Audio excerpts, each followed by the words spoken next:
Hi masters. ముందుగా Brahma's meditation channel కి స్వాగతం సుస్వాగతం. అలాగే జూమ్ లో ఉన్న ఆత్మ బంధువులందరికీ కూడా ఆత్మ ప్రణామాలు కృతజ్ఞతలు. జూమ్ లో ఉన్న ఆత్మ బంధువులకి అలాగే యూట్యూబ్ లో వీక్షిస్తున్న ప్రేక్షకులందరికీ కూడా నా ఆత్మ ప్రణామాలు. రోజు ఎంతో అద్భుతంగా శ్వాస మహావిజ్ఞాన్ అనే బుక్ ను స్వాధ్యాయం చేసుకుంటున్నాము. అలాగే బుక్ 1 కంప్లీట్ చేసేసుకుని 2 లోకి వచ్చాం మాస్టర్స్. ఎంతో అద్భుతంగా ఈ బుక్ ను వివరంగా తెలియజెప్పడానికి మన జూమ్ సెక్షన్ కి విచ్చేస్తున్నారు సుజాత మేడం గారు. మేడం, మీకు బ్రహ్మాస్ మెడిటేషన్ ఛానల్ నుండి స్వాగతం సుస్వాగతం madam. Thank you. Over to you madam. Thank you madam.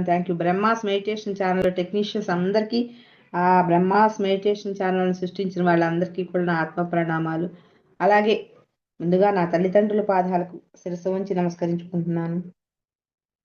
మరి మనందరి గురువు గారైనటి బ్రహ్మర్షి పితామహ పత్రిజీ గారికి పాదాభివందనం చేస్తాను.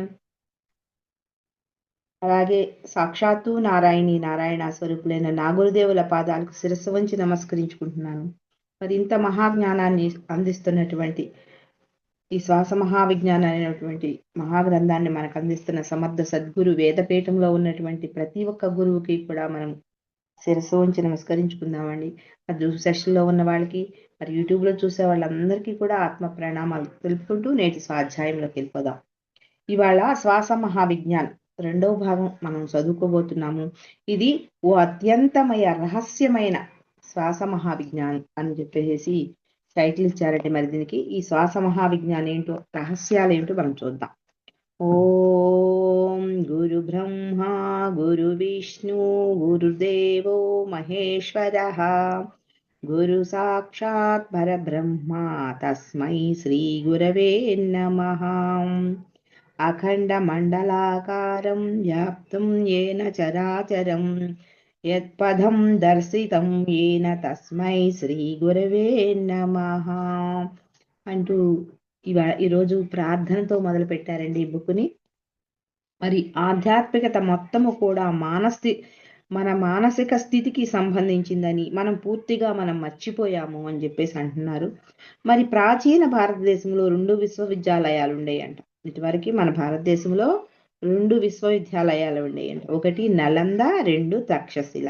మరి ఈ 2 కూడా ప్రపంచ ప్రఖ్యాతిగాంచినవి. 2 కూడా అందరికీ ఆ రోజుల్లోనే మరి ప్రయాణాలు సౌకర్యాలు ఏమీ లేని రోజుల్లోనే ఈ విశ్వవిద్యాలయాల గురించి ప్రపంచవ్యాప్తంగా ప్రతి ఒక్కళ్ళకి తెలిసినయే అని చెప్పేసి, అంటే అన్ని దేశాల వాళ్ళకి, ప్రతి ఒక్కళ్ళకి అంటే అన్ని దేశాల వాళ్ళకి కూడా తెలిసినయేనని. మరి ఈ 2 కూడా ప్రపంచ ఖ్యాతిగాంచినవి. ఆ రోజుల్లో ఇప్పుడున్నటువంటి రవాణా సౌకర్యాలు లేవు, ఓడలు లేవు, బస్సులు లేవు, రైళ్లు లేవు, రోడ్లే సమంగా ఉండేవి కావు. అయినా సరే అనేక మంది విదేశీయులు అతి కష్టం మీద అనేక అడ్డంకుల్ని దాటుకుంటూ ఈ విశ్వవిద్యాలయాల్లో చదువుకోవటానికి ఎంతమందో వస్తూ ఉండేవాళ్ళంటండి.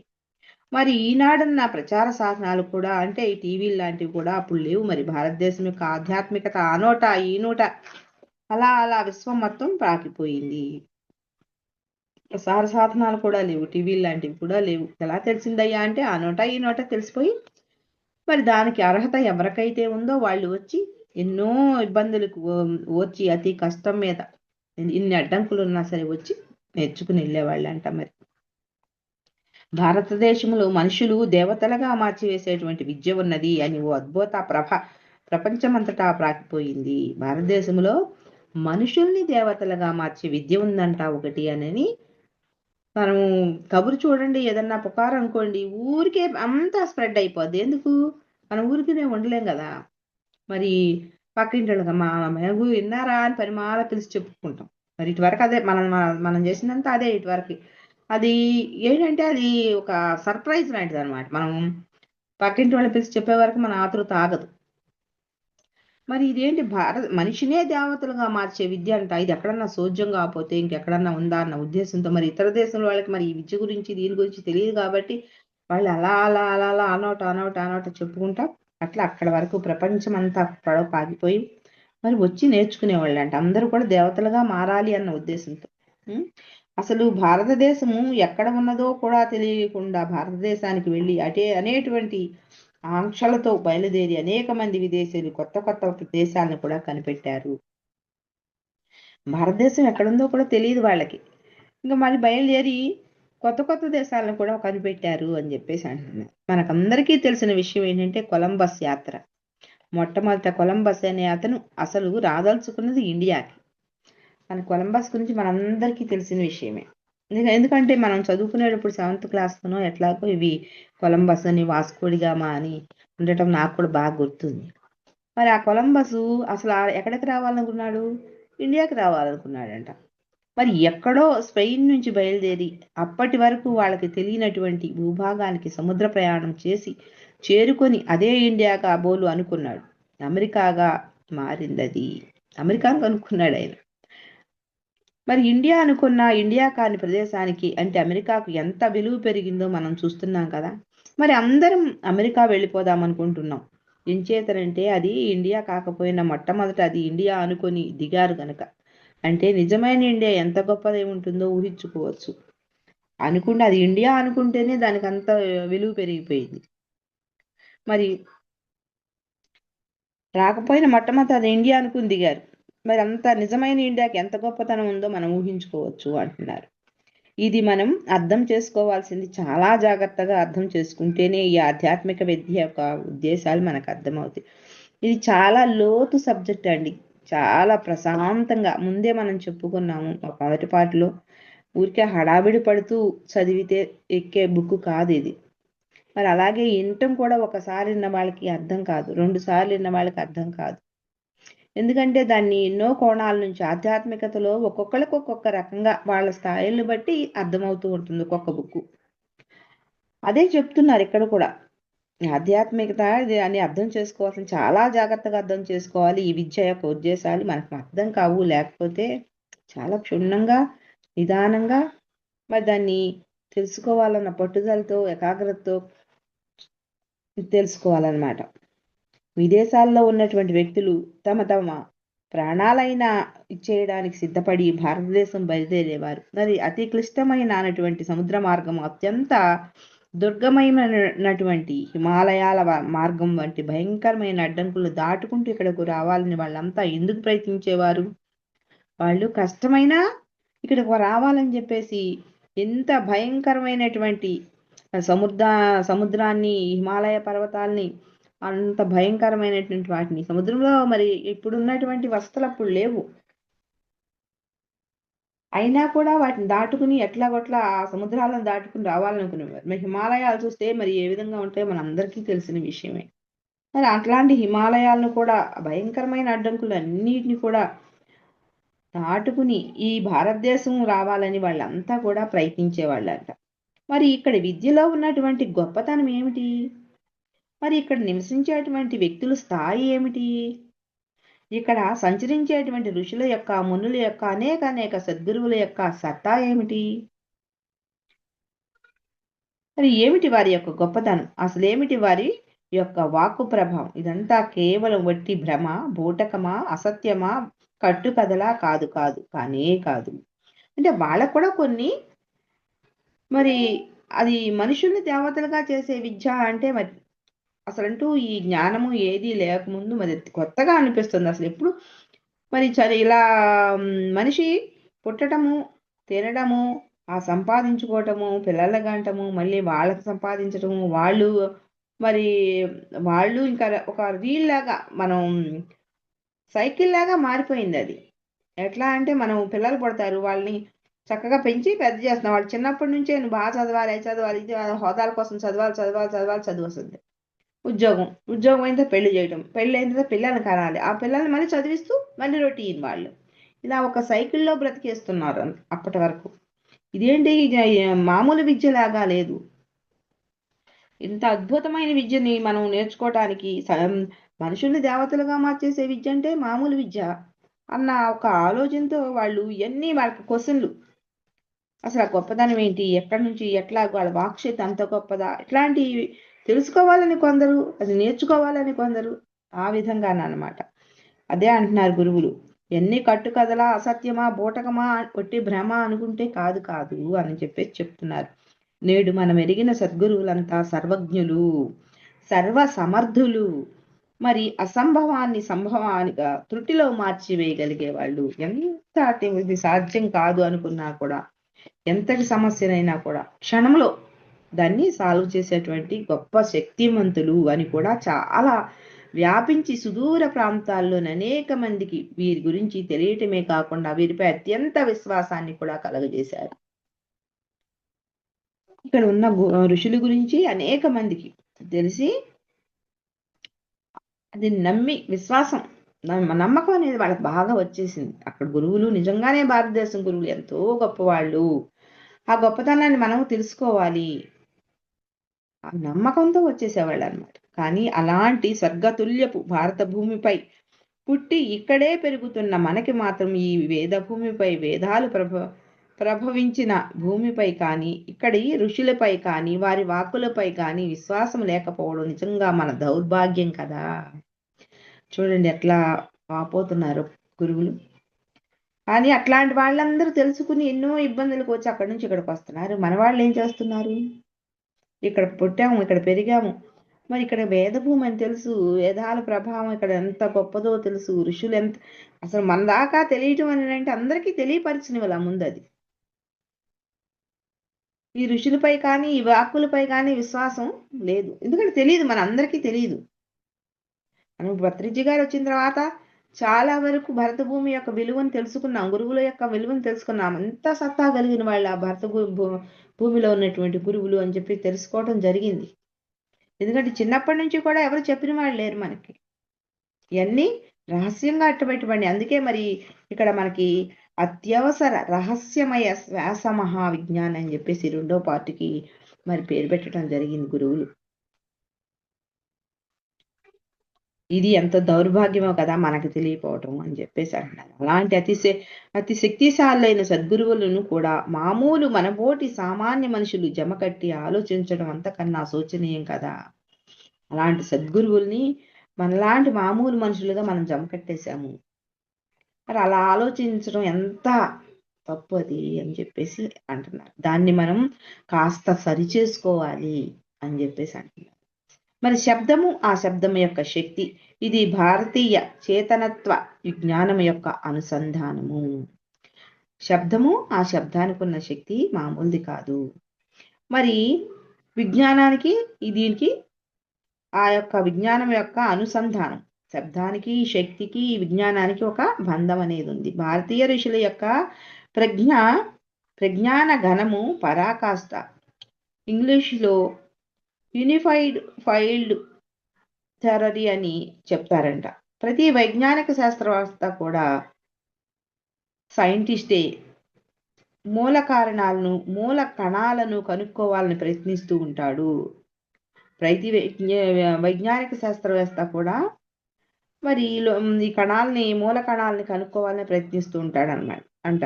మరి మనకు కనిపించే ఈ జగత్తంతా అనేక మూలకాలతో తయారైంది అని చెప్పారు. ఆక్సిజన్, హైడ్రోజన్, క్లోరిడ్, బ్రోమిన్, కాల్షియం ఇలా అనేక మూలకాలతో సుమారు 92 మూలకాలతో తయారైంది. మనకు కనిపించే ఈ జగత్తంతా కూడా సుమారుగా 92 మూలకాలతో తయారైందంటండి అని చెప్తారు. మరి ఇతర గ్రహాల్లో కూడా ఇలాంటివే ఉన్నాయి అని సైంటిస్టులు చెప్తున్నారు. మరి ఈ 92 మూలకాలు కూడా 3 ముఖ్యమైన మూలకాలతో తయారైందని కూడా చెప్తున్నారు. ఈ 92 మూలకాలు కూడా 3 ముఖ్యమైన మూలకాలతో తయారైనవి అని చెప్తున్నారు. అవేంటయ్యా అంటే ఎలక్ట్రాను, న్యూట్రాను, ప్రోటాను అనే పేరు పెట్టారు. ఈ మూడింటికి కూడా ఎలక్ట్రాను, న్యూట్రాను, ప్రోటాను అని పేరు పెట్టారు ఈ మూడింటికి. ఇంకా పరాకాష్ఠకి వెళ్ళి ఆ మూడింటిలో కూడా ఓ ప్రధానమైన మూలకాన్ని పట్టుకున్నారనుకోండి, ఇక రసాయనిక శాస్త్రానికి అంతం అదే అవుతుంది. అలాగే అయస్కాంత శక్తి ఉంది, విద్యుత్ శక్తి ఉంది, మరి యాంత్రిక శక్తి ఉంది. ఇలా రకరకాలైన శక్తులు ఉన్నాయి. ఎలక్ట్రోమాగ్నెటిక్ తరంగాల ద్వారా, అంటే విద్యుత్ అయస్కాంత తరంగాల ద్వారా ఇవంతా ఈ శక్తులన్నీ ఏర్పరచుతున్నాయి. ఇవన్నీ కూడా ఎలక్ట్రోమాగ్నెటిక్ తరంగాల ద్వారా, విద్యుత్ అయస్కాంత తరంగాల ద్వారా ఏర్పడుతున్నాయి ఈ శక్తులన్నీ కూడా అని కనుగొన్నారు. అంటే సైంటిస్టులు తక్కువ వాళ్ళేం కాదు, మళ్ళీ 2 ఉన్నాయి. విద్యుత్ అయస్కాంతము 2 ఉన్నాయి. విద్యుత్తు అయస్కాంతం యొక్క తరంగాలు అని కూడా అలా కాకుండా ఈ 2 కూడా ఇదిగో ఈ ఒక్కదానితో నుంచి పుడుతుంది అని కనిపెట్టారనుకోండి, అది పూర్తవుతుంది. అలాగే అలాంటి వైజ్ఞానిక ఋషులు అంటే సైంటిస్టులు ఋషులేగా మరి. నిరంతరము ప్రకృతినే పరిశోధిస్తూ అనేక కొత్త కొత్త విషయాల్ని, ఎన్నో అత్యద్భుత సమాచారాల్ని కనుగొంటున్నారు. మరి మన ఋషులు కూడా వైజ్ఞానికులే, ఎందుకంటే నిరంతరం ఆ ప్రకృతిలో ఉండి ప్రకృతినే పరిశీలిస్తూ ఉంటున్నారు. ఆ సైంటిస్టులే మరి ఋషులేగా మరి నిరంతరం కూడా ఈ ప్రకృతితో ఉంటున్నారు. కొత్త కొత్త విషయాల్ని, ఎన్నో అద్భుతాల్ని, మరి అద్భుతమైన సమాచారాన్ని కనుగొంటున్నారు. అద్భుతమైన విషయాల్ని ఎన్నో తెలుసుకుంటున్నారు. మరి ఒక వెంట్రుక మొక్క వారికి పంపితే దాని ద్వారా ఆ వెంట్రుక ఎవరిదో, వారి రక్తము యొక్క గ్రూపు, వారి శారీరక మానసిక రుగ్మతలు, వారి యొక్క హృదయ సంబంధించిన అనేక అంశాలని గుర్తించగలుగుతున్నారట. మరి ఇది సుమారు 10 ఏళ్ల క్రితం వార్తాపత్రికల్లో వెలువడ్డ సమాచారము. ఒక వెంట్రుక ముక్కని పంపిస్తే చాలంట, మరి ఎవరిదో ఏంటో అన్నీ కూడా కనుగొంటున్నారంట. వాళ్ళ మానసిక రుగ్మతలు ఎలా ఉంటాయి, వాళ్ళ హృదయం ఎలా స్పందిస్తుంది, ఈ అంశాలన్నీ గుర్తిస్తున్నారంట. ఇది సుమారు 10 ఏళ్ల క్రితం పత్రికల్లో వెలువడ్డ సమాచారము అంటున్నారు. అంటే ఈ పుస్తకం రాసేసరికి 10 ఏళ్ల ముందు. మనకు కూడా సిక్స్త్ సెన్స్ అని ఒకటి సూర్య సినిమా వచ్చింది. ఆ సినిమాలో వెంట్రుకలతో మరి ఆ శృతి హాసను మరి పూర్వ సత్యబోధుడు వంశంలో అతనే ఇతను అని చెప్పేసి కనుక్కుంటాం. ఇవన్నీ సినిమాలని చెప్పేసి అనుకుంటాం, కానీ సినిమాల్లో కూడా చాలా నాలెడ్జ్ ఉంటుందండి. అదంతా మనకి గ్రహించలేకపోతున్నాం. అది అంటే అది ఉంది అని నిరూపించడం కోసం, మనకు తెలియపరచడం కోసమే అవన్నీ తీయటం జరిగింది. మరి మాస్టర్ గారు రాసేటప్పటికే అప్పటికే 10 సంవత్సరాల క్రితమే తెలిసి ఉందంట.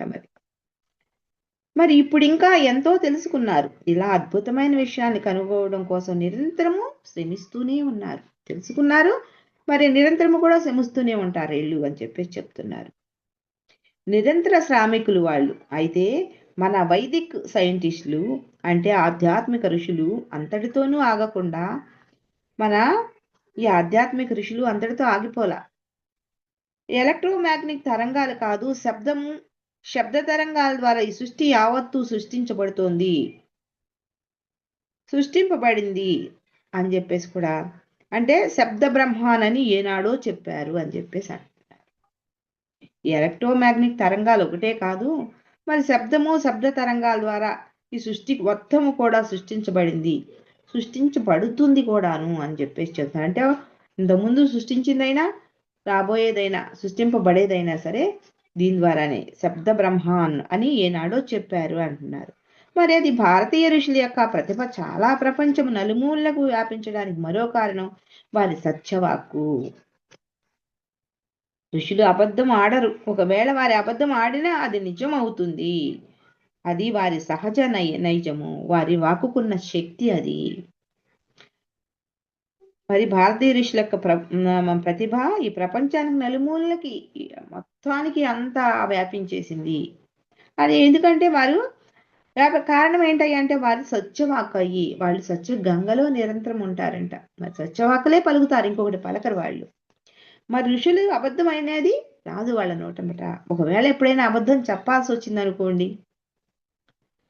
అంటే అది ఏదన్నా దుర్వినియోగపరుస్తారేమో, ఏదన్నా విషయాల్లో చెప్పాల్సి వచ్చింది అనుకోండి, ఏదన్నా అబద్ధం, ఒక రహస్యాన్ని చెప్పకూడని రహస్యాన్ని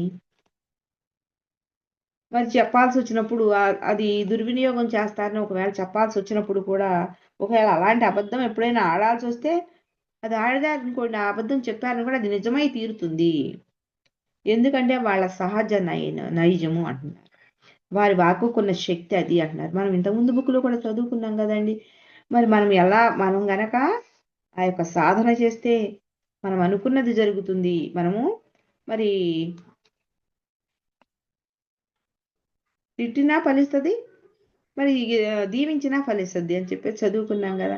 మరి మామూలు ఈ చిన్నటికే ఎంత ఇది ఉంటే, మరి వీళ్ళు మహానుభావులు ఋషులు, వీళ్ళు మామూలు వాళ్ళ ఈ గురువులంతా, మరి వాళ్ళ వాక్కుకున్న శక్తి అలాంటిది అని చెప్పేసి చెప్తున్నారు.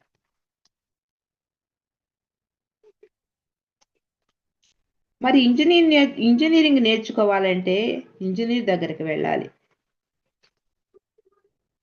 మనము ఇంజనీరింగ్ నేర్చుకోవాలనుకోండి, ఇంజనీర్ దగ్గరికి వెళ్ళాలి. మరి వైద్యం నేర్చుకోవాలంటే వైద్యుడి సహాయం తీసుకోవాలి. మరి వేదాలను నేర్చుకోవాలంటే, వేద జ్ఞానాన్ని నేర్చుకోవాలంటే సూర్యుడిని పట్టుకోవాలి. అది తప్ప మరో మార్గం లేదు. నాణ్యః పంద ఆయనాయ విద్యతే.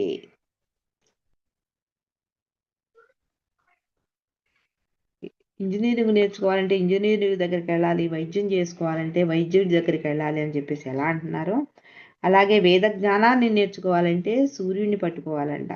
మరి ఇంకొక మార్గం లేదు అంటున్నారు. బయట నీవు చూస్తున్న ఈ జ్ఞానము పరిపూర్ణమైనది కాదు, పరిపూర్ణమైన జ్ఞానము నీలోనే ఉంది.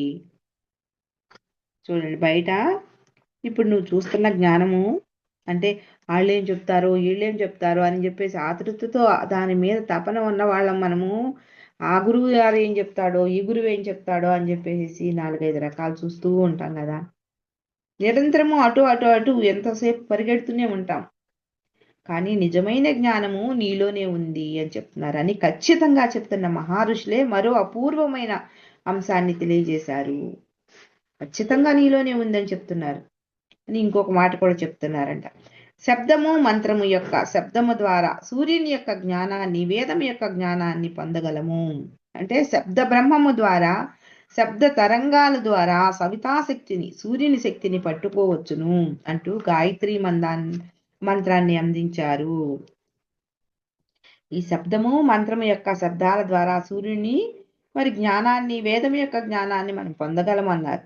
ఈ శబ్ద బ్రహ్మం ద్వారా శుద్ధ తరంగాలను అంటే ఆ యొక్క సవితాశక్తి, సూర్యుని శక్తిని మనం పట్టుకోవచ్చు అని చెప్పేసి అంటున్నారు. అంటూ గాయత్రి మంత్రాన్ని మనకు అందించారు అంటున్నారు.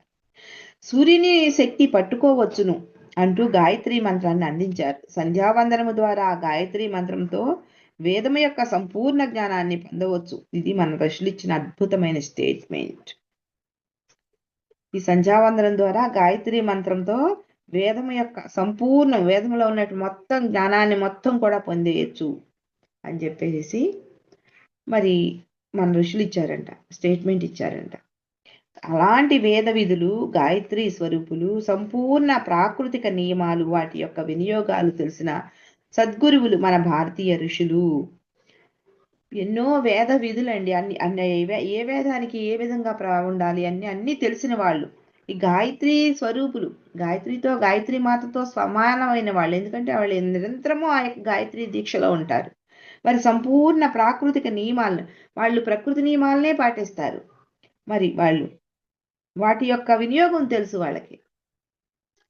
మనకులాగా ఏదో తిన్నామా పొద్దున్నే లేచిన కాడి నుంచి వాళ్ళు కాలు కింద పెడుతూనే భూమాతని స్పృశిస్తూ లెగుస్తారు. మరి మనలో ఉన్నటువంటి మా లక్ష్మీదేవుల్ని చూసుకుంటూ లెగుస్తారు. మరి అందరూ బాగుండాలని సర్వే జనా సుఖినో భవంతు అంటూ లెగుస్తారు. మనకులాగా గబగబాలేసేసి వెళ్ళిపోరు. వాటర్ను పట్టుకునేటప్పుడు ఆ వరుణదేవుణ్ణి కంపల్సరీ నమస్కరించుకుని ఆ నీళ్ళను వాడతారు.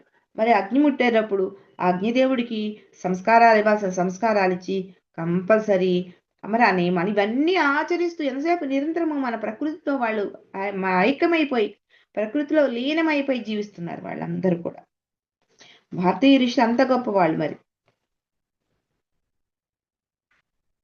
ఆధునిక సైంటిస్టులకి ప్రయోగశాల ఉండాలి. అది లేకపోతే అతను ఇన్ని అమూల్యమైన సమాచారాల్ని మనకి అందించి ఉండేవారు కాదు. ఈ ఆధునిక సైంటిస్టులకి ప్రయోగశాల అనేది ఉండాలి. అది లేకపోయిందనుకో ఇన్ని అమూల్యమైన సమాచారాలను మనకి అందించి ఉండేవాళ్ళు కాదు అంటున్నారు. అలాగే మన ఋషులు ఏం చెప్పారంటే, మానవుడికి శరీరమే ఓ అద్భుతమైన ప్రయోగశాల. చూడండి, మానవుడికి శరీరమే ఓ అద్భుతమైన ప్రయోగశాల. సారీ అండి, మానవుడికి శరీరమే ఓ అద్భుతమైన ప్రయోగశాల. మరి దేవతలకు అలాంటి శరీరాలు లేవే, దేవతలకు అలాంటి ప్రయోగాలు చేసుకుంటాక శరీరాలు లేవు. మరి అందుకే దేవతలు సైతం ఈ మానవ దేహం కోసం వెంపర్లాడుతున్నారు. నాకిప్పుడు ఏదన్నా మంచి శరీరం దొరికితే బాగుండు అని చెప్పేసి వాళ్ళు ఎదురు చూస్తున్నారంట దేవతలు. మీకు ఎలాగో పూర్వపుణ్యం వల్ల లభించిన అమూల్యమైన ఈ దేహాన్ని, మానవ జన్మను వృధా పరుచుకోకండి నాయన్లారా అంటారు. మీకు ఎంతో ఎలాగో లభించింది, పూర్వ జన్మల పుణ్యం వల్ల ఈ యొక్క దేహం లభించింది, మానవ దేహం. మరి ఇలా లభించింది, ఎంతో అమూల్యమైంది ఈ దేహం. మరి మానవ జన్మని వృధా చేసుకోబాకండి ఆయనలారా అని మనని బతిమిలాడినట్టు చెప్తున్నారండి గురువులు. మరొక విషయం తెలియజేస్తూ, మీరు శరీర నిర్మాణం శాస్త్రమే వేద విజ్ఞాన శాస్త్రము. మీ శరీర నిర్మాణం ఎలా ఉందనుకుంటున్నారు? వేద విజ్ఞాన శాస్త్రం అది. మీరు మరి నీ శరీర నిర్మాణమే శ్రీచక్ర వైభవము. చూడండి ఎంత గొప్ప మాట చెప్తున్నారు నాయనలారా. మరి శరీర నిర్మాణ శాస్త్రమే సూర్యకిరణ విజ్ఞానం, దేహో దేవాలయో ప్రోక్తో అంటూ ఇలా ఎన్నో అక్షర సత్యాలను అందిస్తున్న ఋషీశ్వరులు గురుదేవులు కృతజ్ఞతాపూర్వకంగా సాష్టాంగ ప్రణామాలు అర్పింతుముగాక. చూడండి, మీ శరీరాలు మామూలు కాదయ్యా, వేద విజ్ఞాన శాస్త్రం అయ్యా. మరి ఈ శరీర నిర్మాణమే శ్రీచక్ర వైభవం అయ్యా. మరి మామూలుది కాదు నీ శరీర నిర్మాణ సూర్యకిరణాల విజ్ఞానం. అందుకే దేహో దేవాలయ ప్రోక్త అంటూ ఎన్నో మరి అక్షర సత్యాలను అందించారు. ఇక్కడి భారతదేశం యొక్క ఋషులు గురువులు. వాళ్ళకి కృతజ్ఞతాపూర్వకంగా మనం ఏం చేయగలం? సాష్టాంగ ప్రణాళాలు అర్పించటం కాక ఇంకేమైనా చేయగలమా అని చెప్పేసి అంటున్నారు. మనం ప్రతిసారి కూడా ఓ ప్రధానమైన అంశాన్ని మర్చిపోతుంటాము. ఏమిటి అంశము అంటే, కాస్త జాగ్రత్తగా ఈ విషయాన్ని మనం గమనిస్తే మనకు అర్థమవుతుంది. మామూలు మనుషులకు మనకు ప్రకృతి యొక్క ప్రాకృతిక నియమాలు తెలుసా? తెలియవు. మనం ప్రతిసారి కూడా కొన్ని విషయాలు మర్చిపోతూ ఉంటామంట. ఏంటయ్యా అవి అంశము అంటే, మనం జాగ్రత్తగా గమనిస్తే మనకు అర్థమవుద్ది. మనం జాగ్రత్తగా ఎప్పుడు గమనిస్తాం? ఎరుకలో ఉంటున్నామా? ఇప్పుడు మనకి గురువు గారు వచ్చిన తర్వాత కాస్త ఎరుక ఎరుక ఎరుక అని అందరికి చెప్తూ ఆ ఎరుకను మనం కూడా అలవాటు చేసుకుంటున్నాం, అంతే కదా? కొంచెం మీరు క్షుణ్ణంగా పరిశీలిస్తే మీకు అర్థమవుతుంది. అది మామూలు మనుషులకు మనకు ప్రకృతి యొక్క ప్రాకృతిక నియమాలు తెలుసా? ఈ ప్రకృతి నియమాలు తెలుసా? ఎవరికైనా తెలియవు కదా, అదే చెప్తున్నారు. మళ్ళీ ఎలక్ట్రిసిటీ అంటే విద్యుత్ శక్తి ప్రకృతి పరమైనదే కదా. మరి ఈ కరెంట్ ఎక్కడి నుంచి వచ్చింది? ప్రకృతి నుంచే వచ్చింది కదా. మరి మనకి ఆ విద్యుత్ శక్తి యొక్క నియమాలు తెలుసా? ఉపయోగించుకుంటున్నాం, అది వేరే విషయం అనుకోండి. ఉపయోగించుకుంటున్నాం కానీ వాటి నియమాలు తెలుసా? తెలియవు కదా. మళ్ళీ ఇంకా కనిపెడుతూనే ఉన్నారు. అంచెలంచెలుగా కనిపెడుతుంటే బ్యాటరీలు వచ్చాయి. బ్యాటరీల నుంచి ఇదంతా వచ్చింది. ఇక్కడ నుంచి కంప్యూటర్ నుంచి సోలార్ బ్యాటరీలు వచ్చాయి. అక్కడి నుంచి ఎక్కడికి వెళ్తాము. కానీ ఇవంతా ఏమిటి? విద్యుత్ శక్తి యొక్క విశ్లేషణ అంటే చింతన. ఇది ఒక విద్యుత్ యొక్క విషయము. కేవలము ఇన్ని రావటానికి ఇన్ని రకాలుగా ఈ విద్యుత్తుని కరెంటుని ఇన్ని రకాలుగా ఉపయోగించుకుంటున్నా ఆ కరెంట్ రాబట్టే ఇవన్నీ కూడా ఉపయోగించుకుంటున్నారు. ఇదంతా కూడా విద్యుత్ యొక్క విషయమే అని చెప్పేసి చెప్తున్నారు. బ్యాటరీలు వచ్చినా, సోలార్ వచ్చినా, కంప్యూటర్లు వచ్చినా, ఇవి వచ్చినా కూడా ఆ యొక్క విద్యుత్ గురించే కదా ఇవన్నీ వచ్చినాయి అంటున్నారు. మరి అలాగే వైద్యములో ఆయుర్వేదము, మరో ప్రకృతి సిద్ధి మూలిక వైద్యము, వేరేదైనా కానివ్వండి, ఆ వైద్య విషయాలు మనకు తెలుసా? తెలియవు కదా. మరి సైంటిస్టుల నిరంతరము ఆ విషయాలపై పరిశోధన చేస్తున్న వారికి కొంత తెలుసు. మరి ఇంత తెలిసిన కొన్ని రోగాలకు ఏ మందు వాడాలో తెలియక ఇంకా తప్పిస్తూ కనిపెడుతూనే ఉన్నారు. మరి ఇలా ప్రపంచంలో ఎన్ని రంగాలైతే ఉన్నాయో ఆయా రంగాల్లో అన్ని విషయాల గురించి అన్ని సంగతులు కూలంకషంగా సంపూర్ణంగా తెలుస్తున్నటువంటి వ్యక్తే ఋషి. వీటన్నిటి గురించి కూడా తెలుసుకున్నది ఎవరయ్యా అంటే ఒక్క ఋషి మాత్రమే తెలుసుకున్నాడు. సంపూర్ణంగా తెలుసుకున్న వ్యక్తి ఒక ఋషి మాత్రమే అని చెప్తున్నారు. మరి దాని గురించి ఆలోచించడానికి ఓ సద్గురువు అసలు వీళ్ళ జీవన విధానమే వేరు. ఇలా తెలుసుకున్న వ్యక్తి ఎవరంటే ఋషి. మరి ఆ ఋషే కాదు, ఓ సద్గురువు అసలు వీళ్ళ జీవన విధానమే వేరు. సద్గురువు అనండి, ఋషి అనండి, వాళ్ళ జీవన విధానమే వేరు. మరి దాని గురించి ఆలోచించడానికి ప్రయత్నించడం అనేది మరి అవివేకం అనిపించుకుంటుందేమో కూడా. ప్రయత్నించడం అనేది అవివేకం అనిపించుకుంటుందేమో కూడా అని అంటున్నారండి. ప్రయత్నించి పట్టుకున్నామనుకోండి, ఖచ్చితంగా మనంత మూర్ఖులు ఎవరు ఉండరు. అంటే మన ఋషులు ఎలా చేస్తున్నారు ఏంటి, మన సద్గురువులు ఎలా చేస్తున్నారు అలా ఆలోచించి వాళ్ళ జీవన విధానమే వేరుగా ఉంటుంది. దాని గురించి అసలు ఎవరు పట్టుకోవటానికి కూడా ప్రయత్నించరు. ఒకవేళ ప్రయత్నించామనుకోండి అది మన పిచ్చితనమే అవుతుంది అని చెప్పేసి అంటున్నారు. అసలు ఇంకా మనకన్నా మూర్ఖులు ఎవరు ఉండరు అంటున్నారు. కానీ అలాంటి సర్వజ్ఞులకు మనం చెప్తాం ఇలా ఉండండి, ఇక్కడ ఉండండి అని. పాపం దానికి వాళ్ళు ఏమనరు, సరేనంటారు. ఇలాంటి ప్రకృతి యొక్క సమస్త విషయాలు తెలిసినటువంటి వాడు తెలియడమే కాదు, ఆ ప్రాకృతిక నియమాలపై అపారమైన ఆధిపత్యం గలవాడు సద్గురువు. ఇలాంటి ఎన్నో విషయాలు తెలుసు గురువుకి. మరి ఆయన ఇలాంటి ప్రకృతి యొక్క సమస్త విషయాలు తెలిసినప్పటికీ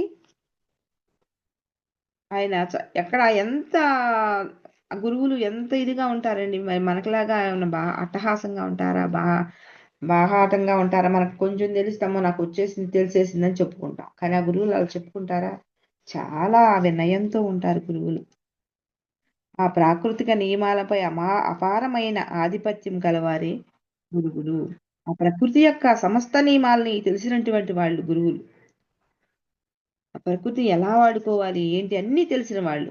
ప్రకృతి నియమాలపై నియమాలపై కూడా వాళ్ళకి ఏం చేయాలో ఏంటో అన్నీ తెలుసు. దాని మీద అధికారం వాళ్ళకు ఉంది. అలా అధికారం ఉన్న వాళ్ళే ఈ గురువులు అని చెప్తున్నారు.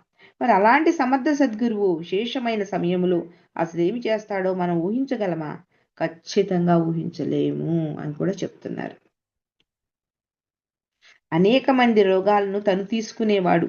అనేక వ్యాధుల్ని పోగొట్టినటువంటి వ్యక్తి. ఒక కుష్టు వ్యాధిని నయం చేయడమే కాదు, శ్రీ సాయి జీవిత చరిత్ర చదువుతాం కదా, ఆయన ఎన్నో వ్యాధులను పోగొట్టాడని. మరి ఇప్పటికీ పోగొడుతూనే ఉన్నాడు కదా. అలాంటి వాడిని ఎక్కడ ఉంచాము?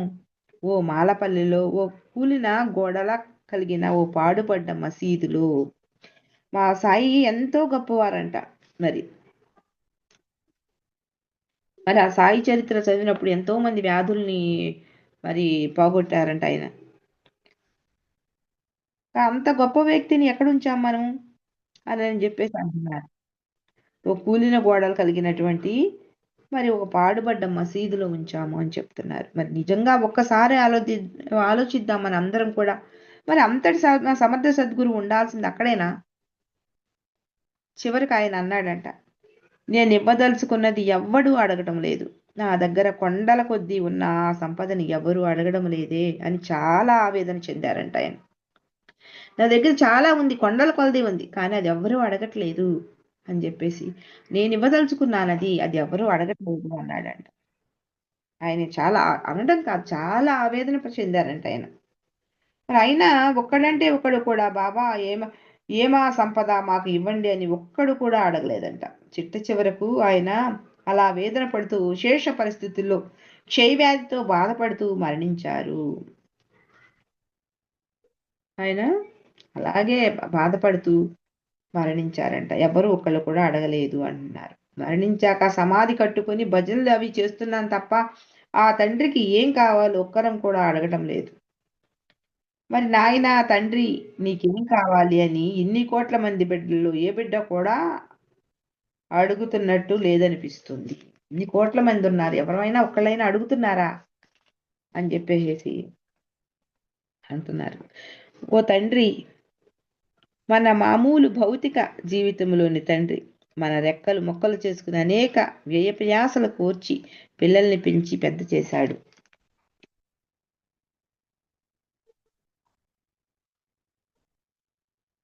మామూలు బతుకు జీవితంలో ఉన్న తండ్రి పిల్లల్ని ఎంతో కష్టపడి ఎన్నో ప్రయాసలు కోర్చి పెంచి పెద్ద చేస్తాడు. అతను రిటైర్డ్ అయ్యాక చేతికి అందించిన బిడ్డ, నాన్న ఇంకా మీరు పోయారు, కాస్త మీరు ఆగండి, మీకు ఇక విశ్రాంతి తీసుకోండి, మీకేం కావాలో చెప్పండి, మేము మీ ఇక నుంచి మీకు కావాల్సింది చేస్తామని అడగగలిగే ఆ తండ్రి ఎంత సంతోషిస్తాడు.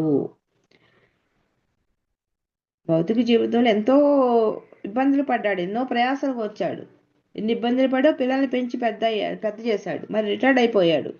మరి అతను బిడ్డలందరూ కూడా చక్కగా ఉద్యోగాలు చేసుకుంటున్నారు. మరి నాన్న ఇప్పుడే మీరు అలసిపోయారు, ఇక నుంచి మీకేం కావాలో మేము చేస్తాము అని మరి ఆ తండ్రిని ఎవరైనా అడిగారనుకున్న తండ్రి ఎంత సంతోషిస్తాడు. అదే చెప్తున్నారు ఇక్కడ. మరి మనం ఎందుకు ఆ తండ్రిని సంతోషపెట్టలేకపోతున్నాము? ఎందుకు ఆనందింపలేక చేయలేకపోతున్నాము? ఆయన ఎందుకు అలా దిగులుగా ఉండేవారో బహుశా మన ఆలోచనలకు ఉండకపోవచ్చు. అట్లాగే మనము మన భౌతిక జీవితంలో ఉన్నటువంటి తండ్రిని అడగలేకపోతున్నాం. అలా మహాసద్గురువుల యొక్క ఆవేదనలు మనకేం తెలుస్తాయి? ఆయన ఏం అడుగుతాము? ఆయన్ని సంతోషపెట్టలేకపోతే ఎందుకు ఆనందింపజేయపోతున్నాము? ఆయన్ని ఎందుకు అలా దిగులుగా ఉండేవారో బహుశా మన ఆలోచనలు అప్పుడు కూడా మనకు తట్టి ఉండకపోవచ్చు. మనకు ఆయన అడగటానికి ఆ యొక్క తెలివితేటలు మనకి లేవు అప్పుడు. మరి భజనలు పూజలు మన ఆర్భాటాలతో ఏ గురువు మనం బుట్టలో పడడు. చూడండి, భజనలతో పూజలతో చేస్తే ఏ గురువు కూడా మన బుట్టలో పడ్డంట. ఆయన్ని మనం బుట్టలో వేసుకునే ప్రయత్నాలు చేస్తున్నామని కూడా మనం మర్చిపోయి అంతగా లీనమైపోతూ ఉంటాం కూడా. అప్పుడప్పుడు మనం ఆయన బుట్టలో వేసుకోవాలని ప్రయత్నిస్తూ ఉంటాం. అప్పుడప్పుడు అంత లీనమైపోయి ఉంటారు, ఆ విషయం కూడా మనకు తెలియకోకుండా. అలా చేస్తున్నామని కూడా మనకు తెలియదు, అయినా చేస్తూనే ఉంటాము అని చెప్పేసి అంటున్నారు.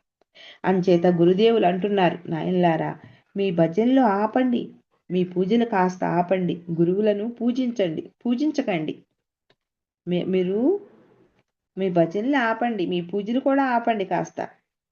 గురువులను పూజించకండి, ఒక్క క్షణం ఆయన వైపు చూడండి. ఆయన ఏదో చెప్పదలుచుకున్నాడు, దయచేసి ఒక్కసారి అటు చూస్తూ వినడానికి ప్రయత్నించండి.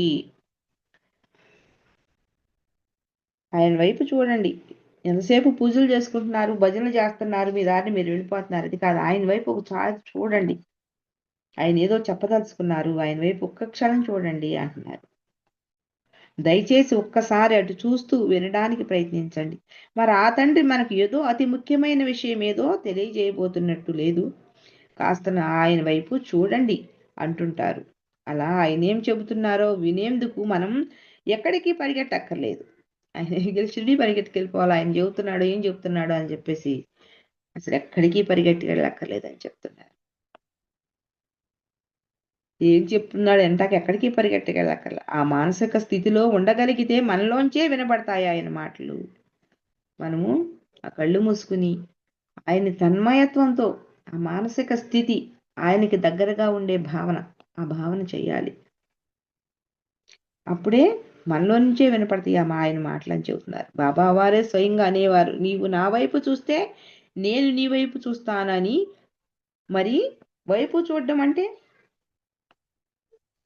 ఆయన అనేవాళ్ళంట, నీ వైపు చూస్తే నాయన నువ్వు కనుక నా వైపు చూస్తే నేను నీ వైపు చూస్తాను అనేవాడంట బాబావారు. మరి వైపు చూడడం అంటే బాహ్యంగా ఇలా ఎదురెదురుగా చూడడం కాదు నాయన, అంతర్ముఖమై నీ లోపల ఉన్న వాడిని చూడు, అంతర్ముఖులమై చూడాలి. మనలో ఉన్న ఆ దైవాన్ని చూడగలగాలి అని గురుదేవులు మనకు తెలియజేస్తూ అది ఎలాగో నేర్పించారు. అలా చూస్తూ వినగలిగితే మనకు అనేకమైన విషయాలు ఆయన స్వయంగా చెప్తారు. అలా గనక మనం విన్నామనుకోండి, తప్పకోకుండా అనేకమైన చాలా విషయాలు మనతో ఆయన చెప్తారు. ఆధ్యాత్మికతలో ఇంకో రహస్యం మనం మర్చిపోయాం, దాన్ని గుర్తు చేస్తూ గురుదేవులు ఆధ్యాత్మికతలో ఇది ఇలా చెయ్యి అని నేరుగా చెబితే అప్పుడు ఆ చెప్పినట్టు చేసిన వాటికి ఫలితాలు రావు. గురువులు అందుకే కేవలం సూచిస్తారు, స్పష్టంగా ఇలా చెయ్యి అని చెప్పరు అని ఎంతో స్పష్టంగా తెలియజేశారు. ఆధ్యాత్మికతలో మళ్ళీ ఇంకొక రహస్యం చెప్తున్నారండి, దాన్ని గుర్తు చేస్తూ గురుదేవులు ఆధ్యాత్మికతలో ఎప్పుడు కూడా ఇది ఇలా చెయ్యి అని నేరుగా చెప్పరంట. చెబితే అప్పుడు ఆ చెప్పినట్టు చేసి వాటికి ఫలితాలు రావు. చెప్పినట్టు చేశానుగా, నువ్వు చెప్పినట్టు చేశానుగా, నాకు ఫలితం ఎందుకు రాలేదని చెప్పేసి మనం ఎదురు తిరగచ్చు. అప్పుడు ఆ చెప్పినట్టు చేసిన వాటికి ఫలితాలు రావు. గురువులు అందుకే కేవలం సూచిస్తారు, స్పష్టంగా ఎలా చెయ్యని చెప్పరు అని ఎంతో స్పష్టంగా తెలియజేశారు. మన పురాణాల్లో ఉపనిషత్తుల్లో నూతన ప్రాయంగా అనేక సాధనలు, అనేక అమూల్య విషయాలు తెలియజేయబడ్డాయి. ఎప్పుడు కూడా గురువు ఒక మాట మాట్లాడాడు అంటే, మరి రమణ మహర్షి వారు మనం ఇక్కడ గుర్తు చేసుకోవాల్సిన విషయం ఏంటంటే, రమణ మహర్షి వారు ఎవరొచ్చినా కూడా అనేవాళ్ళంట, నిన్ను నువ్వు తెలుసుకో అనేవాళ్ళంట. అది చిన్న మాటే, ఆయన అంతకన్నా ఎక్కువ మాట్లాడేవాళ్ళు కాదండి. అది ఎంత లోతుగా మనము గురువు ఒక మాట మాట్లాడాడంటే దానికి ఎన్నో రకాలైన అర్థాలు ఉంటాయండి. సద్గురువుల మాట మహా అద్భుతమైనటువంటి మూట అని చెప్పేసి మనం వినున్నాం ఇంతకు ముందే. మరి అట్లాగే ఏ గురువు మాట్లాడినా కూడా, ఏ గురువు సూచించినా కూడా ఇలా చెయ్యి అలా చెయ్యి అని ఎవరు చెప్పరు.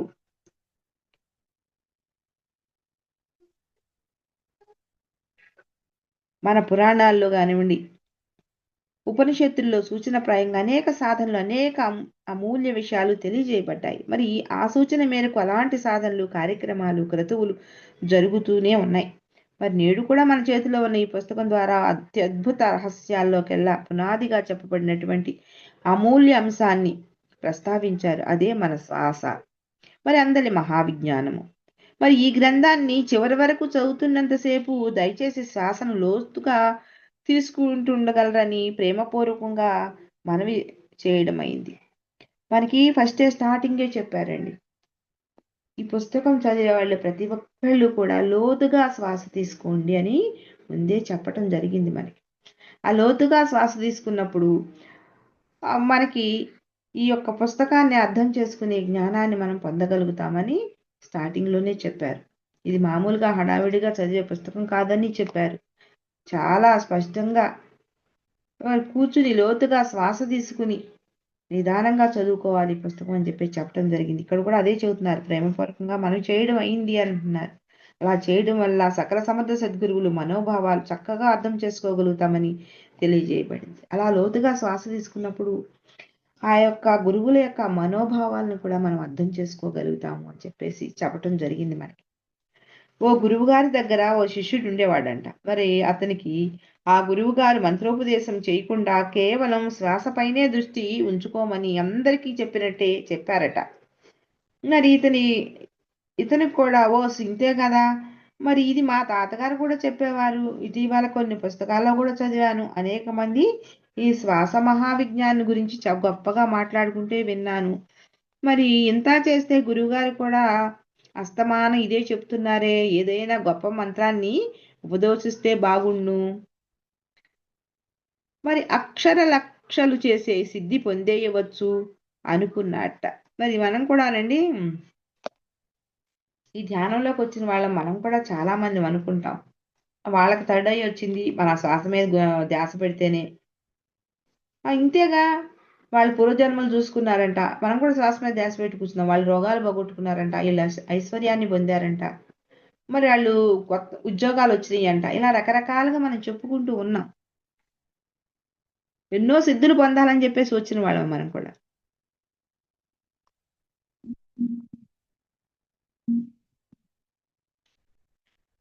ఇలా గొప్పగా మాట్లాడుకుంటూ ఇంత చేసి గురువు గారు కూడా అస్తమానం ఇదే చెబుతున్నాడు. అవి వచ్చిన అతను కూడా ఏమనుకున్నాడు, ఇంత చేస్తే ఈ గురువు గారు కూడా ఈ శ్వాస మీదే ధ్యాస పెట్టమంటున్నాడు, దీంట్లో ఏముంది అని అనుకున్నట్ట.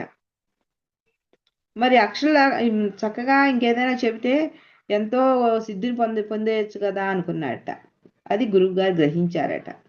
దీనికి వచ్చాడు కానీ మన గురువులు ఎంతో గొప్ప వాళ్ళండి, మన మనసులో ఉన్నది ఇట్టే చెప్పేయగలరు.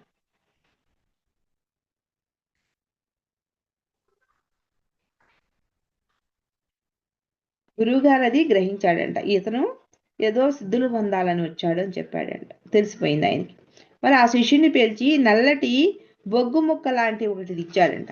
దీన్ని తీసుకెళ్లి 10 మందిని కలుసుకుని దీనికి ఎంత పైకం ఇస్తారో కనుక్కురమ్మని, తొందర ఏమీ లేదని, అయితే పైకం మాత్రం చాలా అవసరమని, నిదానంగా 4 రోజులు ఆలస్యమైనా సరే దీన్ని అమ్మగా ఎంత సొమ్ము వస్తుందో కనుక్కోని రమ్మని పంపించారంట. అమ్మమ్మని చెప్పలేదండి, అమ్మగా ఎంత సొమ్ము వస్తుందో కనుక్కు రమ్మని మాత్రమే చెప్పారు.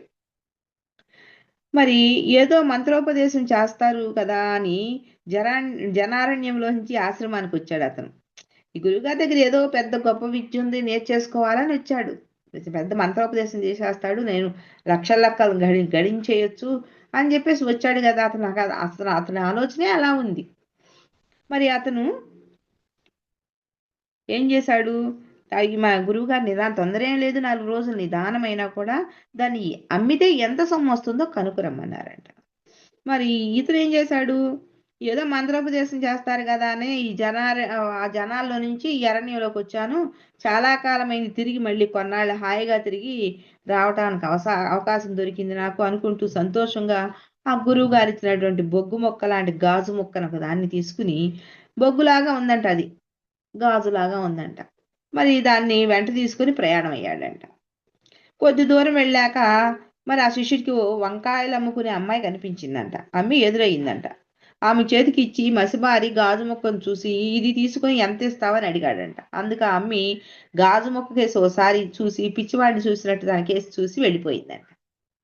ఆ అమ్మాయి గాజు మొక్కకి ఆయనకి రెండింటి మొక్క వెంక దీని వెంకను ఆయన వెంక చూసి పిచ్చివాడిని చూసినట్టు చూసి వెళ్ళిపోయిందంట.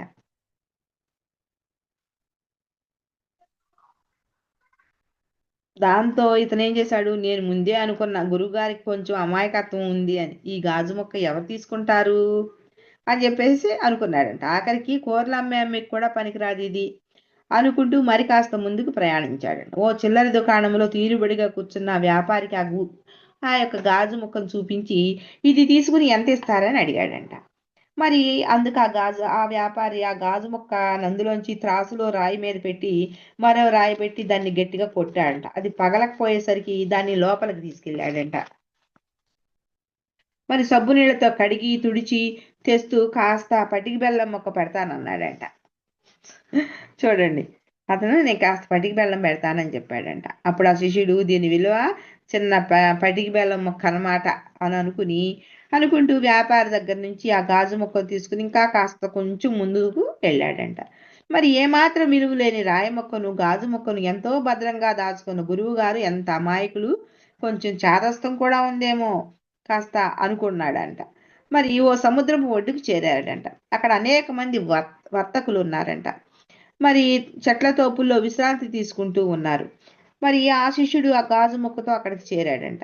మరి తన దగ్గరున్న వర్తకులకి చూపించాడంట. వ్యాపారస్తులండి, వర్తకులు అంటే వ్యాపారస్తులు. మరి దీన్ని తీసుకుని నాకు పైకి ఎంత ఇస్తారని ఆ వ్యాపారస్తుని అడిగాడంట. ఆ వర్తకుల్లో ఒక ఆయన చెప్పాడండి, మొక్కను తీసుకుని కొంచెం సేపు పరిశీలించి దీని విలువ మాకంటే అదుగో అక్కడ ఓ చెట్టు కింద ఏకాంతంగా విశ్రాంతి తీసుకున్నాడే, అతను చాలా అనుభవజ్ఞుడు, మరి అతనికి తెలుసు సరైన ఖరీదు అతను ఇస్తాడు, అతను కరెక్ట్గా నిర్ణయిస్తాడు, అక్కడికి వెళ్ళమని చెప్పారంట. శిష్యుడు ఏం చేశాడు, అతని దగ్గరికి వెళ్ళాడంట. ఈ గాజు మొక్కను చూపించాడంట. వర్తకుడు పరిశీలించాడంట. తన వద్దనున్న పలకపై పరీక్షించి దీనికి 1000 వరహాల కన్నా ఎవరు విలువ కట్టరు అన్నట్ట అని తేల్చి చెప్పాడంట. శిష్యుడికి ఆశ్చర్యం వేసిందంట. అక్కడి నుంచి బయలుదేరాడంట. ఆలోచనలో పడ్డాడంట. గురువు గారు ఏమాత్రం విలువలేని గాజు ముక్కలు పెట్టులో ఎందుకు అలా భద్రపరుచుకున్నారు అంటే ఆయన చూశాడనమాట. పెట్టులో గురువు గారి పెట్టులో ఇలాంటి ఎన్నో ఉన్నాయి అనమాట, అన్ని ఎందుకు దాచుకున్నారు అని చెప్పేసి అనుకుంటున్నాడు. మరి ఎంతో కొంత విలువైందే అయి ఉండవచ్చు అనుకుంటూ మరికొంత దూరం వెళ్ళి వజ్రాల వ్యాపారుడు ఉండే వీధిలో ప్రవేశించాడంట. మరి ఆ యజమాని మరి మునుపటి వల్లనే అడిగాడంట. మరి ఈ మొక్కను పరిశీలించిన ఆ వ్యాపారి ఉత్సాహంగా చూస్తూ మెరుస్తున్న కళ్ళతో అనేక రసాయనాలతో రకరకాల పరీక్షలు చేస్తూ మధ్య మధ్యలో అతని దగ్గరకు వస్తూ మరి తేనీరు వంటి పానీయాలు త్రాగమని మొహమాట పెడుతున్నాడంట. ఇంకొక ఆ వజ్రాల వ్యాపారి దగ్గరికి తీసుకెళ్లేసరికి ఆ వజ్రాల వ్యాపారి ఏం చేస్తున్నాడు, అతను ఎంతో ఆతృతగా ఒక కొత్త వస్తువును చూసినట్టు ఆ హడావిడి పడుతూ రకరకాల రసాయనాలు ఉంటాయి కదా వాళ్ళ దగ్గర పరిశీలిస్తున్నాడు. రకరకాల రసాయనాలతో పరిశీలిస్తూ మధ్య మధ్యలో ఇతని దగ్గరకు వచ్చి కొంచెం తేనీరు టీ తాగుతారా సార్ అని అడుగుతారు కదా, మరి అట్లా నీరు తెమ్మంటారా అని మొహమాటం పెడుతున్నాడంట. మరి ఆ శిష్యుణ్ణి మర్యాదలు చేస్తున్నాడంట. మరి ఈ తరంగా కాసేపు అయ్యాక గాజు ముక్కను మంచి రంగు కాగితములో పట్లాం కడుతూ తన దుకాణంలోని నగల షోకేసులో అన్నిటినీ చూపిస్తూ ఈ నగలన్నీ 100,000 వరహాల ఖరీదు చేస్తాయి, ఈ రాయి తనకిస్తే ఆ నగలన్నీ ఇస్తా అన్నట్ట. చూడండి, మరి నా షాపులో ఉన్న నగల షోకేసులో ఉన్నవన్నీ ఇచ్చేస్తాయి, 100,000 వరహాలు ఖరీదు చేస్తాయి, ఈ రాయి నాకు ఇస్తే ఈ నగలన్నీ ఇచ్చేస్తాను అన్నాడంట. మూర్ఛ వచ్చినంత పైన అయిందంట ఆ శిష్యుడికి. మరి కళ్ళు తిరిగిపోతే ఏదన్నా మనం షాక్లో ఉంటే కళ్ళు తిరిగి అబ్బా అని అనుకుంటాం కదా, అలాగే మూర్ఛ వచ్చినంత పని అయిందంట. మరి తర్వాత తేరుకుని సందేహిస్తూ వాడు ఇలా మొహం పెట్టి ఏమిటి అన్నాడంట. దీని విలువ ఎంత అన్నారు అని అడిగాడంట. అయోమయంగా మళ్ళీ అదే మాట చెప్పాడంట ఆ వ్యాపారి. వ్యాపారి చేతిలోని ఆ పొట్లాన్ని లాక్కున్నంత పని చేస్తూ తీసుకుని బయటపడ్డాడంట. అంటే దాని విలువ అప్పుడు తెలిసింది ఈ అబ్బాయికి, ఈ పిల్లాడికి తెలిసి, ఆ శిష్యుడికి తెలిసి అతని చేతిలో నుంచి లాగేసుకున్నాడంట. లాగేసుకుని మరి అక్కడి నుంచి బయటపడ్డాడంట. మరి బయటకు వస్తున్నంతసేపు ఆ వ్యాపారి వెనక నుంచి బిగ్గరగా, బాబుగారు మరలా వెళ్ళిపోకండి, తమరు అలా వెళ్ళిపోకండి, మరి తమరు కోరితే ఈ నగలతో పాటు కొంత పైకం కూడా ఇస్తాను అని వెనకాల నుంచి కేకలు పెడుతున్నాడంట. మరి దీనికి ఖరీదు ఈ వీధిలో నేను మాత్రమే కట్టగలను, మరెవరికి ఆ స్తోమత లేదంటూ రకరకాలుగా చెప్తూ అతని వెంట పడ్డాడంటండి. మరి అతను వదిలించుకునేసరికి శిష్యుడికి తల ప్రాణం తోకొచ్చిందంట. ఎట్లాగొట్లా ఆ వ్యాపారిని అతను ఎలాగో వదిలించుకుని 4-5 వీధుల అలా యాంత్రికంగా తిరుగుతున్నాడే కానీ అతని మనసు తనలో లేదంట. మరి మన గురువు గారు సామాన్యులు కారు. ఇంతటి విలువైన ఈ గాజురాళ్ళు ఆయన ఇనపెట్లో ఇంకా నిండా ఎన్నో ఉన్నాయి. వారు చాదస్తులని, అమాయకులని నేను భ్రమించాను, ఎంతో తప్పు చేశాను అని పశ్చాత్తాపడుతుండగా తనకు గురువుగారు చెప్పి పంపిన పని గుర్తొచ్చింది. ఆ పనిముట్లు శ్రద్ధ పెరిగింది. అప్పుడు ఇట్లా బాధపడుతూ ఉన్న టైంలో మళ్ళీ గురువుగారు నాకు పని అప్పచెప్పారే అని అనుకుని ఆ పని మీద బాధ్యత, ఇంతకంటే శ్రద్ధ లేదు, బాధ్యత లేదు, ఇప్పుడు మళ్ళీ శ్రద్ధ ఎక్కువైంది. మరి ఆ పని పట్ల శ్రద్ధ పెరిగి పట్టుదలతో మరో వీధిలో పెద్ద దుకాణంలోకి వెళ్ళాడంట. అతని చేతిలోంచి ఇందాకటి గాజు ముక్క రంగు కాగితంలోంచి తీగానే దగదగా మెరుస్తుండడం చూసి ఆ వ్యాపారి ఎంతో అనుభవజ్ఞుడు కావటం వల్ల ఎక్కువసేపు పరీక్షించకుండానే, అంటే ఆ వ్యాపారి బాగా అనుభవజ్ఞుడు, చాలా ఏళ్ల నుంచి వ్యాపారం చేస్తూ ఉండుంటాడు. అనుభవం ఉన్న వాళ్ళు ఊరికి ఇట్టే పరీక్ష చేస్తారు కదా, ఎక్కువసేపు పరీక్షించుకోకుండానే, బాబుగారు దీన్ని మా వంటి వ్యాపారులు కొనలేరు, మీరు అక్కడికి ఇక్కడికి ప్రయాసపడుతూ తిరగటం కంటే ఈ రాజ్యాన్నేలే రాజుగారు మాత్రమే దీనికి సరి అయిన విలువ కట్టగలరు అని చెప్పాడంటండి ఆ రత్నాల వ్యాపారి. మీరు ఎక్కడికి తిరగద్దు, ఎందుకంటే మాలాంటి వాళ్ళు ఎవరు కొనలేరు, ఇవి కేవలం ఈ రాజ్యాన్ని పరిపాలించే రాజు మాత్రమే దీని విలువ కట్టగలరు అని చెప్పారంట. చెప్పగానే శిష్యుడు అవాక్కైపోయాడంట, సంబరపడిపోయాడంట. ఆశ్చర్యంతో ఎలాగో ప్రయాణించి మరి రాజుగారి దగ్గరికి చేరుకున్నాడంట. మరి తన చేతిలో ఉంది ఒక పిచ్చి గాజు ముక్క అని ఇంత క్రితం వరకు భ్రమపడ్డ శిష్యుడు ఆ అమూల్య రత్నాన్ని రాజుగారికి అందిస్తూ దీని విలువ కనుక్కొని రమ్మన్నారని గురువుగారు పంపించారని విషయం, అంతవరకు జరిగినటువంటి అనుభవాల్ని తెలియజేశాడంట రాజుకి. మరి అందుకు రాజుగారు కొందరు నిపుణులైన వజ్రాల వ్యాపారస్తుల్ని రప్పించి దాని విలువ తెలుపమని అడిగాడంట. వారు తీవ్రమైన పరిశోధనలు జరిపి, మహారాజా దీని విలువ క్రింద ఈ రాజ్యం యావత్తు సమర్పించినా తక్కువే అవుతుంది అని చెప్పారంట.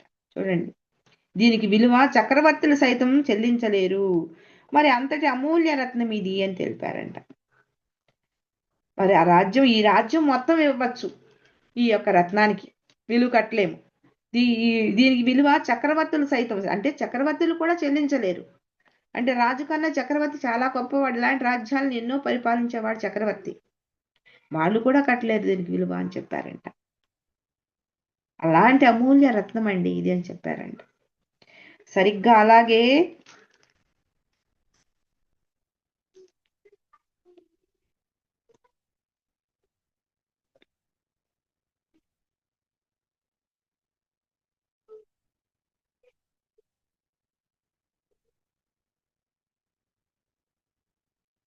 పూజ్య గురుదేవులే కాక యావత్తు ఋషికూటమి మనకు అందించిన అద్భుత అమూల్య రత్నమే ఈ శ్వాస మహావిజ్ఞానము.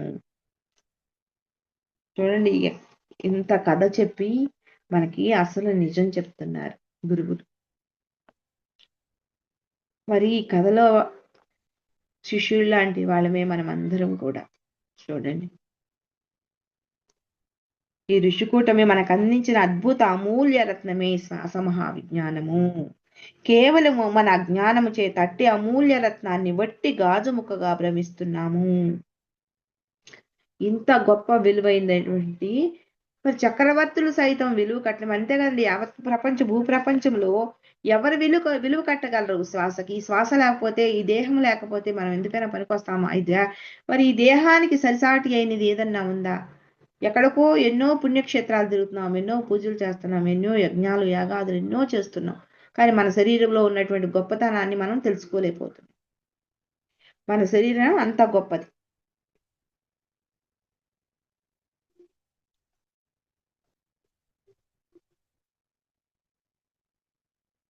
ఈ శ్వాస మహావిజ్ఞానం కేవలం మన అజ్ఞానం చేత అట్టి అమూల్య రత్నాన్ని ఒట్టి గాజు ముక్కలా భ్రమిస్తున్నాము. అనేక పూజలు, వ్రతాలు, యజ్ఞాలు అందించిన ఋషి సాంప్రదాయము మనకు ఏ కర్మకాండ అయినా కూడా ప్రాణాయామంతోనే కదా ముడిపెట్టారు. ప్రాణాయామమును శ్వాసతోనే కదా చేయాల్సింది.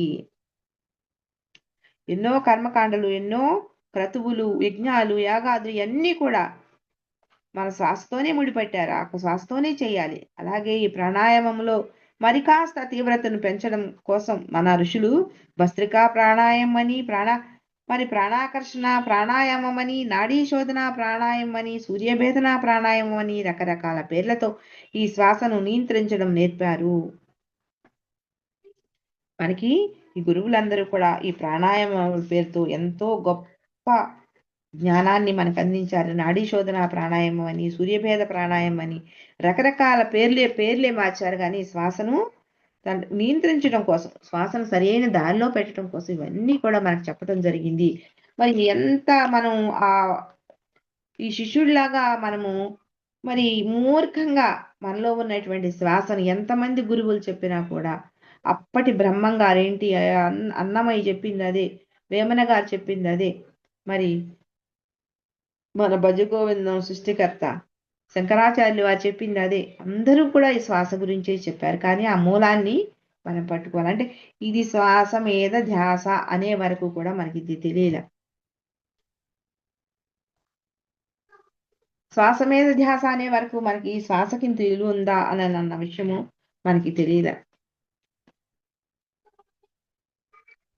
కాబట్టి ఇంత గొప్పదైన ఈ శ్వాసని, ఈ గురువులు చెప్పే ప్రతి ఒక్క వాక్యాన్ని కూడా మనము మరి అక్షర సత్యాలండి. ఇవన్నీ కూడా నిజమా, ఇది నిజమా అని మనము అనుమానపడి నిజమా అంటూనే కాలక్షేపం చేసేసేయకోకుండా దీన్ని ఆచరిద్దాం. ఆచరించి ఆరోగ్యంగా ఉందాం, అష్టైశ్వర్యాల్ని పొందుదాం, అందరికీ తెలియజేద్దాం. ఇది మరి రేపటి స్వాధ్యాయంలో కలుసుకుందామండి. Thank you. ఇప్పటి వరకు మనకి మాస్టర్స్ ఎందరో సహకరించారు. వాళ్ళందరికీ కూడా మరి ఆత్మ ప్రణామాలు తెలుపుకుందామండి. అలాగే బ్రహ్మాస్ మెడిటేషన్ ఛానల్లో వాళ్ళందరికీ కూడా ఆత్మ ప్రణామాలు. జూమ్లో చూసే వాళ్ళకి, యూట్యూబ్లో చూసే వాళ్ళకి అందరికీ కూడా శ్వాస విలువను తెలుసుకుని ఎవరి శ్వాసని వాళ్ళు ఉపయోగించుకుందామండి. Thank you madam.